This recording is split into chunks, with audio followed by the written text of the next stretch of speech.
তো কি খবর যে বন্ধুরা, তোমরা সবাই কেমন আছো? আশা করি ভালোই আছো। তো সানডে আমরা কয়েকজন মিলে চলে গেছিলাম মালদার সেই ভাইরাল প্লেস, মানে ব্যালাসেস পার্ক।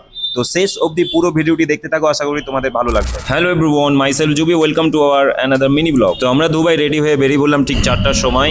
আর আমাদের গ্রাম থেকে বেরিয়ে টোটো ধরে সোজা চলে যাব সুজাপুর স্ট্যান্ড, কারণ বাকি সবাই সেখানে আছে। তো রোড ক্রস করে ফাইনালি টোটোতে চেপে গেলাম, আর গল্প করতে করতে আমাদের সুজাপুর স্ট্যান্ড পৌঁছে গেলাম। আর সবাই শুধু আমাদের দিকে দেখছিল আর ভাবছিল কে ভাই এরা, কারণ ফার্স্ট টাইম পাবলিক প্লেসে ভিডিও করছিলাম। তো ফাইনালি আমরা সবাই একসঙ্গে হয়ে গেলাম এবং বাসের জন্য ওয়েট করতে লাগলাম। বাট অনেকক্ষণ থেকে কোনো গাড়ি না পাওয়া, একটা টোটো ভাড়া করে সেটাই বেরিয়ে পড়লাম।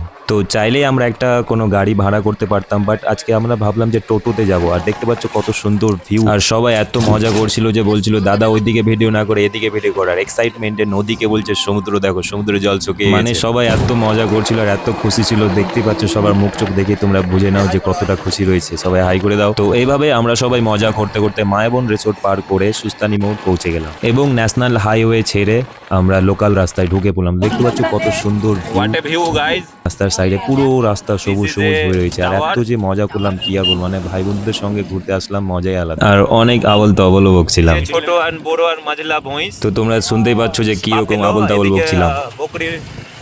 আর আবল তাবল বকতে বকতে ফাইনালি আমরা আমাদের ডেস্টিনেশনে পৌঁছে গেলাম। দেখতে পাচ্ছ কত গাড়ি আর বাইকে লেগে আছে আর কত লোকজনের ভিড়। তো অনেক ভিড় থাকার কারণে টোটো আমাদের অনেক পেছনেই নামিয়ে দিল এবং টোটো থেকে নেমে আমরা সবাই মিলে হাঁটতে লাগলাম। এবং একটু সামনে এগিয়ে দেখি অনেক লোকজনের সঙ্গে সঙ্গে অনেক দোকানেরও ভিড়। আর এই ভিড়ের মধ্য থেকে টুকুস করে 5টা টিকিট কেটে নিলাম এবং সঙ্গে সঙ্গে দেরি না করে ভেতরে ঢুকে বললাম। তো ঢোকা মাত্রই দেখতে পাচ্ছ প্রথমে একটি ঝিল দেখতে পাচ্ছি, কত সুন্দর ভিউ, বোটগুলো চলছে বলে আরো অনেক সুন্দর লাগছে। আর তারপর ফোন উঠিয়ে পুরো এলাকা এভাবে ঘুরতে থাকলাম। দেখতে পাচ্ছ কত লোকজন এসছে, সুবহানাল্লাহ। মানে ঈদের এতদিন পরও যে এত ভিড় থাকবে আমি ভাবতেও পারিনি। তো চলো এবার তোমাদের সেই ভাইরাল স্পটে নিয়ে যাই যেখানে সবাই ভিডিও এবং ফটো তুলতে ব্যস্ত।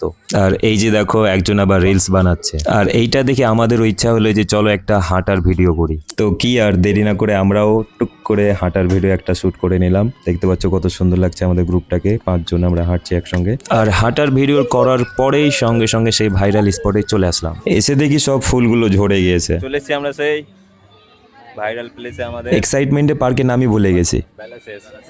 তারপর ফোনটা উঠে আবারও ভিডিও করতে থাকলাম, দেখছিলাম যে কেমন লাগছে দেখি আমাদের গ্রুপটাকে। তো ঈদের পরে তোমরা কে কে ব্যালাসেস পার্কে গিয়েছিলে কমেন্ট করে অবশ্যই জানাবে। তো ঝিলের উপরে একটা জিপ লাইনের সিস্টেম করেছে, মানে 50 টাকার টিকিট নিচ্ছে। তো ওটাতে সবাই চাপতে চাইলো এবং সবাই একে একে জিপ লাইনে চাপলাম। তো আরো অনেক কিছু করলাম। তো ভিডিওটি অনেক লম্বা হয়ে যাচ্ছে, তাই পার্ট 2 এ সেগুলো দেখাবো তোমাদের। তো পরবর্তী ভিডিও দেখার জন্য আমাদের পেজটিকে ফলো করে দিও। আর এই ভিডিওটি যদি ভালো লেগে থাকে অবশ্যই ভিডিওটিতে লাইক কমেন্ট শেয়ার করে দিও।